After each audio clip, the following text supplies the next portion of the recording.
Bonsoir à celles et ceux qui sont déjà présents. Je vais attendre encore un petit peu. J'ai eu des soucis de connexion, donc j'ai dû arrêter le premier live et le recommencer. Donc je vais attendre que, voilà, que ça revienne un petit peu avant de débuter. Et du coup, je suis un peu tordue, non ?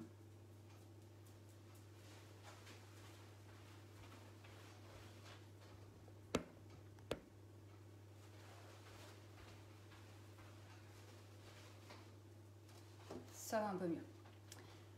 Bonsoir Isabelle, bonsoir Muriel.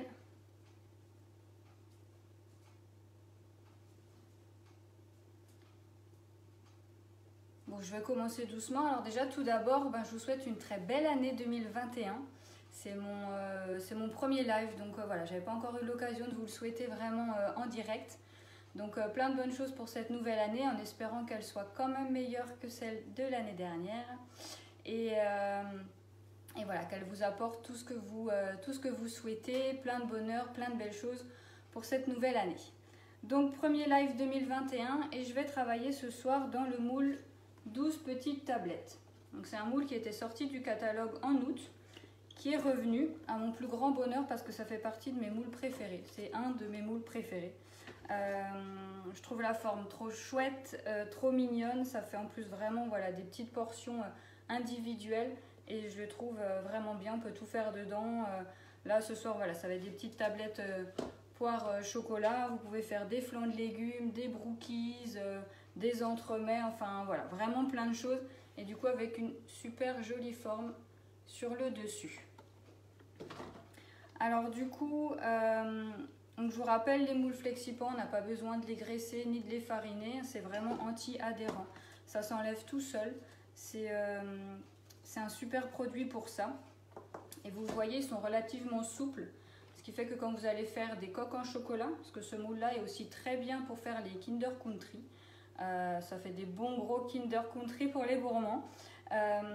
Du coup voilà, pour démouler les coques en chocolat, vu que c'est souple, ça se fait vraiment tout seul. Et comme ils sont souples, on va poser les moules sur la plaque aluminium perforée qui va permettre un bon maintien du moule et une bonne répartition de la chaleur pour une cuisson homogène. On va donc commencer la recette. Alors dans mon cul de poule, j'ai déjà mis mes 2 œufs. Donc pour les ingrédients, vous les trouverez sous le post que j'ai fait hier, où je vous ai mis voilà, la quantité de chaque ingrédient. Donc là, j'ai mes 2 œufs entiers. Je vais rajouter le sucre.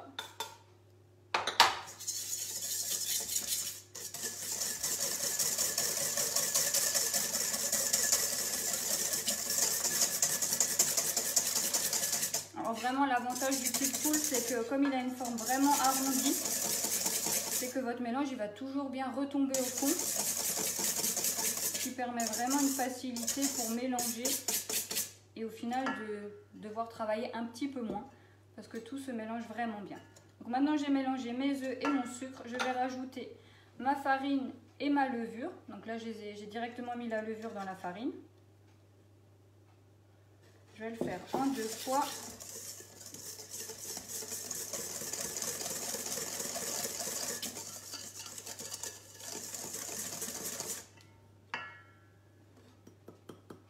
Alors n'hésitez pas si vous avez des questions, mon compagnon est derrière son écran et il pourra du coup me les lire.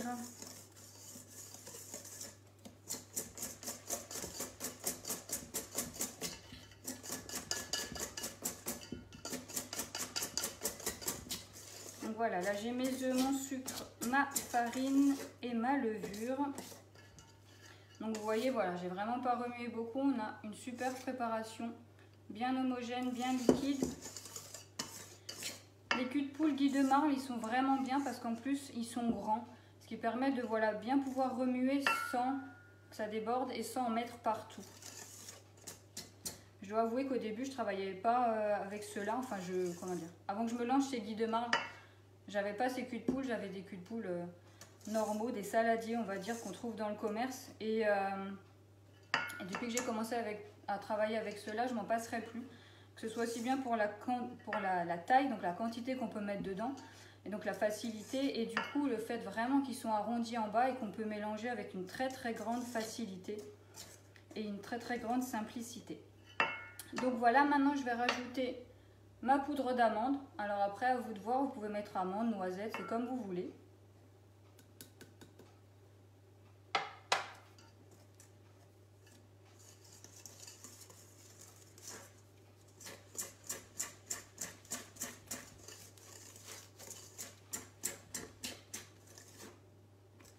Voilà, j'ai incorporé ma poudre d'amande. Maintenant, je vais rajouter le lait.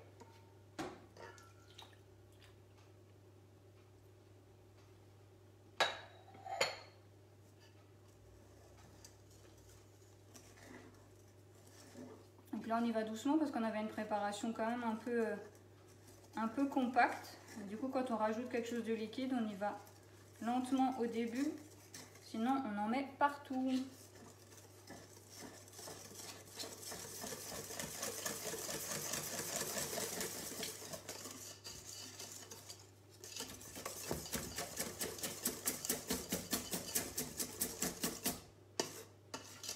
Et voilà. Ensuite, on va rajouter le beurre fondu. Alors, je l'ai fait fondre en avance pour qu'il ait le temps un petit peu de refroidir. Quoique du coup, il est encore un petit peu chaud. Mais je vais y aller doucement.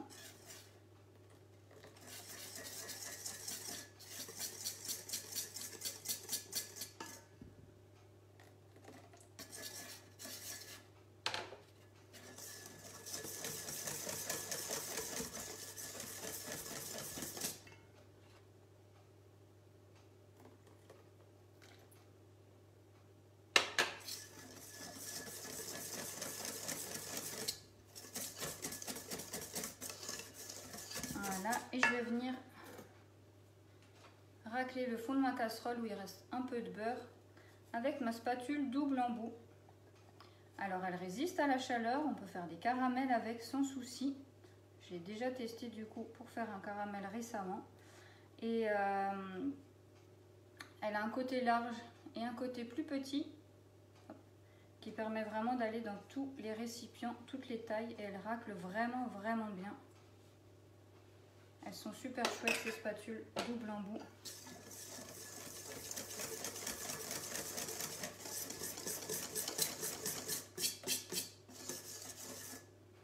Voilà, maintenant je rajoute mes pépites de chocolat.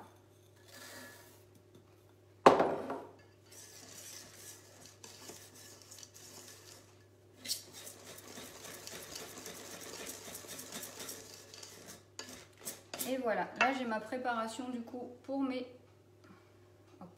pour mes tablettes, pour mes petites tablettes. Et maintenant je vais m'occuper de mes poires. On met ça de côté.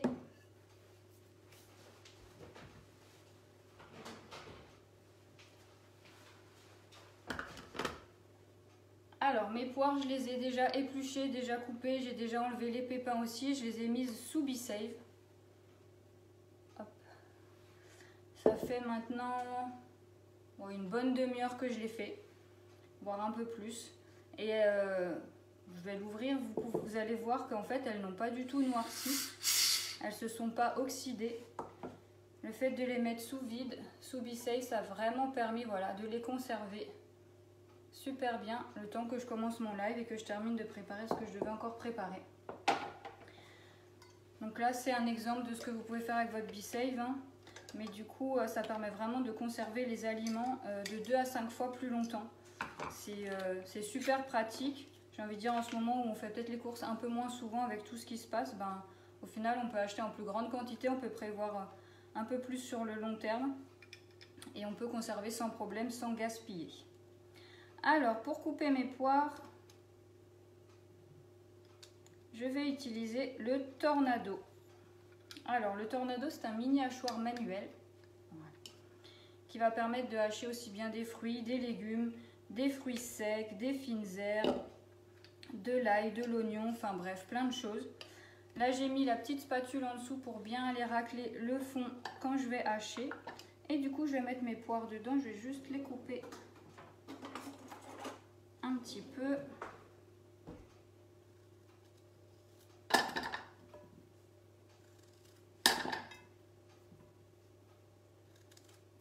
n'hésitez pas s'il y a des questions. Hein.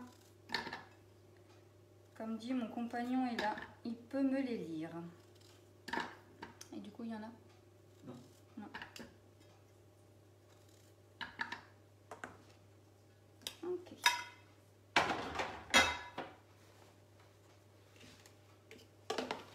Voilà, ça va faire un petit peu de bruit.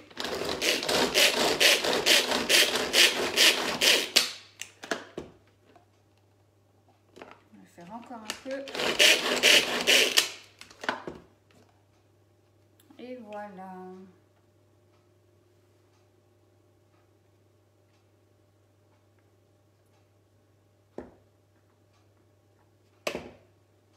Donc là, vous voyez, les poires, elles sont coupées en petits morceaux. Du coup, comme vous le faites à la main, ça vous permet aussi de bien regarder, de bien voir la taille de ce que vous êtes en train de découper, si vous voulez le faire encore plus ou pas. Enfin, voilà, vous adaptez vraiment à votre recette, à vos envies.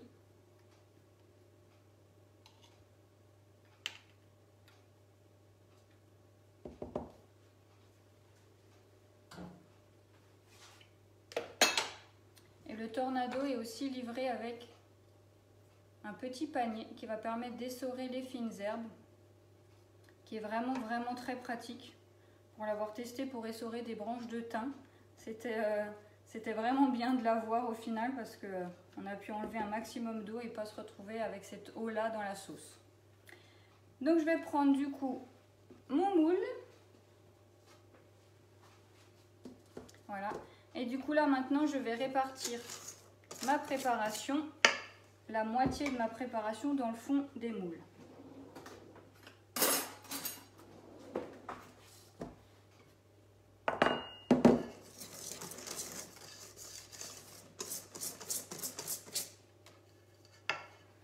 Alors j'espère que vous avez passé de bonnes fêtes en famille, en faisant attention bien sûr avec tout ce qui se passe, mais que vous avez quand même pu profiter un petit peu malgré tout.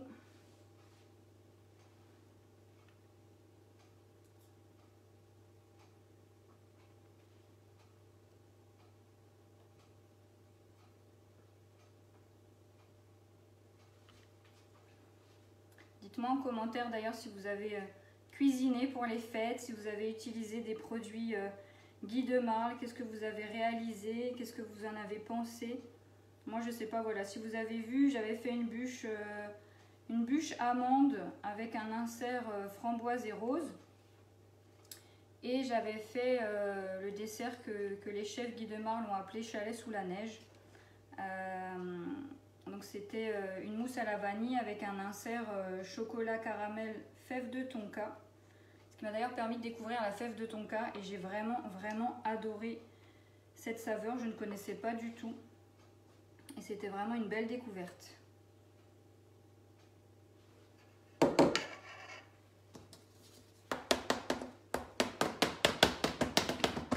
là je secoue pour répartir la préparation, ça me permet de voir d'ailleurs si j'en ai mis partout pareil.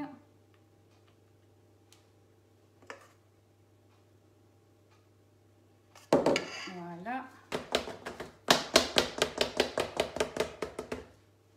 Et maintenant je vais répartir mes poires. Est-ce qu'il y a des questions? Non, Isabelle a fait plein de choses pour lui. Ah super. J'ai vu certaines choses oui, où vous m'avez identifié dedans. Et merci d'ailleurs hein, de le faire à chaque fois.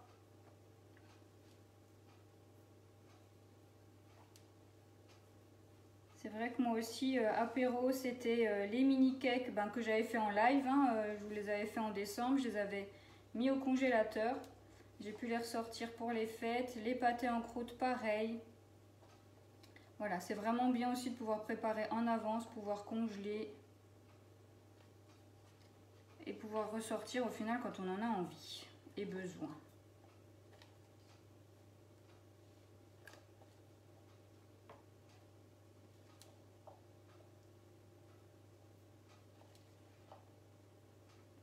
Alors les poires, c'est vrai que sur la recette que je vous ai écrite, j'ai mis 300 grammes. On va dire que c'est entre 250 et 300 grammes. Ça fait à peu près 2 poires en moyenne.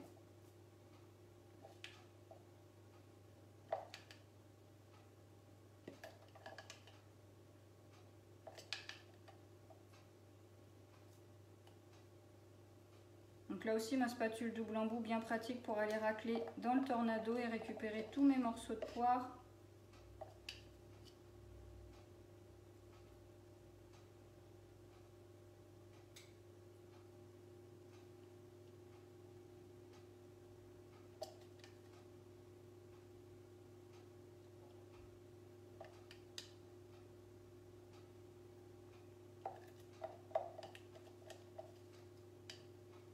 Voilà.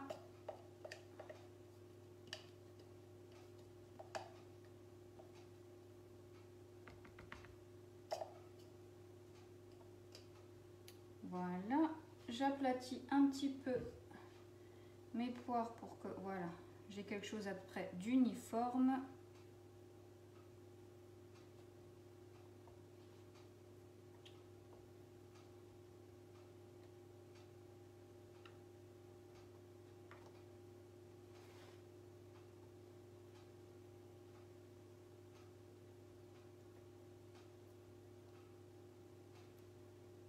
Voilà, et maintenant, je vais répartir le reste de ma préparation.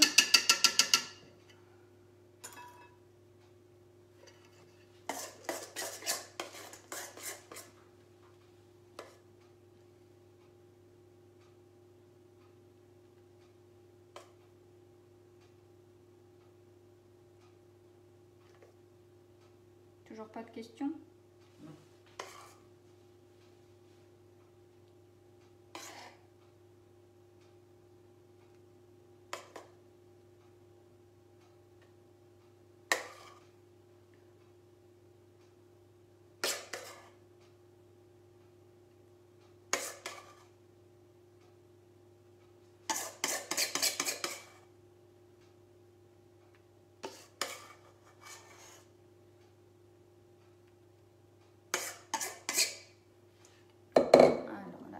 Utiliser ma spatule pour bien aller tout récupérer.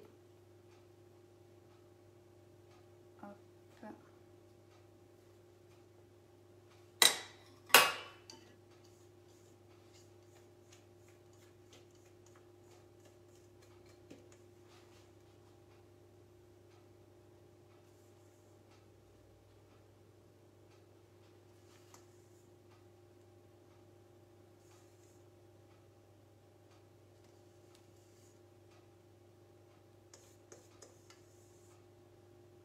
Et voilà.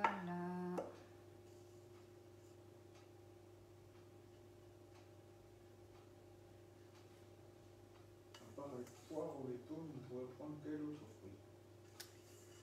On pourrait prendre de l'ananas. Qu'est-ce qu'on pourrait prendre d'autre? Oui, je vois bien l'ananas encore. Qui se cuit en fait. Enfin, du coup, c'est un fruit qui peut passer en cuisson sans trop de problèmes. La mangue, j'avoue que j'ai jamais essayé. Je ne sais pas si certains d'entre vous qui êtes présents là avaient déjà essayé la mangue en cuisson. Moi, j'ai pas essayé. C'est vrai que ça me tente bien, mais je sais pas du tout qu'est-ce que ça peut donner niveau résultat.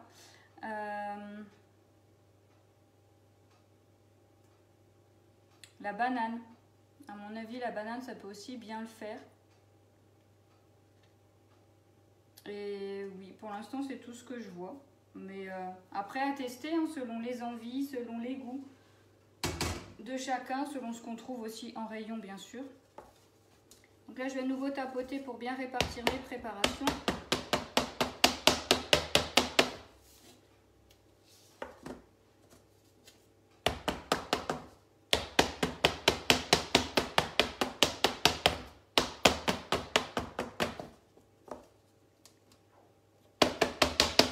Et voilà. Donc on va mettre ça au four, 12 petites tablettes poire chocolat, 20 minutes à 180 degrés. L'abricot peut-être?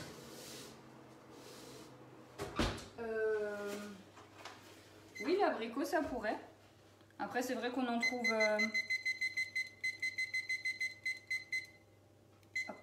des abricots en boîte, hein, des abricots au sirop, donc oui, pourquoi pas, oui.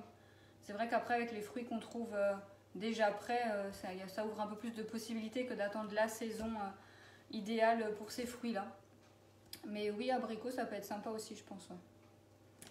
Ok, voilà, donc on va pouvoir déguster ces petites tablettes ce soir, le temps qu'elles cuisent et qu'elles refroidissent. Voilà, si vous avez aimé, si vous souhaitez me soutenir aussi en ces temps un peu compliqués, merci de partager la vidéo ou ma page, ou voilà, d'inviter vos amis à aimer aussi. C'est vrai que dans ce métier-là de VDI, on fonctionne par réseau. Et voilà, 2020 a été compliqué pour faire des ateliers, donc pour étendre son réseau, 2021 ne commence pas forcément mieux. Du coup, difficile de se lancer et d'étendre son réseau dans ces conditions-là. Donc voilà, j'ai besoin de vous pour ça. Je tiens à remercier toutes les personnes qui m'ont soutenue en 2020, qui ont passé des commandes, qui ont partagé, qui ont aimé. Ça fait vraiment chaud au cœur, merci beaucoup. J'espère en tout cas voilà, que je vous apporte les conseils qu'il faut, les idées aussi qui vous plaisent. N'hésitez pas voilà, à me poser des questions, à venir me demander des choses. Je réponds en général assez vite, en tout cas du plus vite que je peux. Et donc c'est vrai que voilà, les ateliers en présentiel, c'est vraiment très compliqué en ce moment avec toutes les mesures qu'il y a à respecter et encore en plus maintenant avec le couvre-feu qu'on a à 18 h. Du coup, il y a la possibilité des ateliers en visio. Donc vous êtes chez vous, je suis chez moi, je fais 2 recettes, je vous explique les produits. Si vous avez des questions, je vous y réponds. Et pour la personne qui aura organisé cet atelier en visio, elle aura les mêmes avantages que si c'était un atelier en présentiel. Et si les ateliers en visio ne vous disent pas, il y a aussi toujours la possibilité de regrouper des commandes. Donc si vous avez des amis autour de vous qui sont intéressés par les produits, vous regroupez une commande. Et si vous venez vers moi avec voilà, plusieurs commandes, vous aurez également les mêmes avantages qu'un atelier en présentiel. Donc si vous voulez connaître les avantages, contactez-moi. Je vous souhaite encore une très belle soirée, une très belle année 2021 pour ceux qui nous ont rejoints un petit peu plus tard. Et je vous souhaite un bon appétit et je vous dis à bientôt. Ciao, ciao!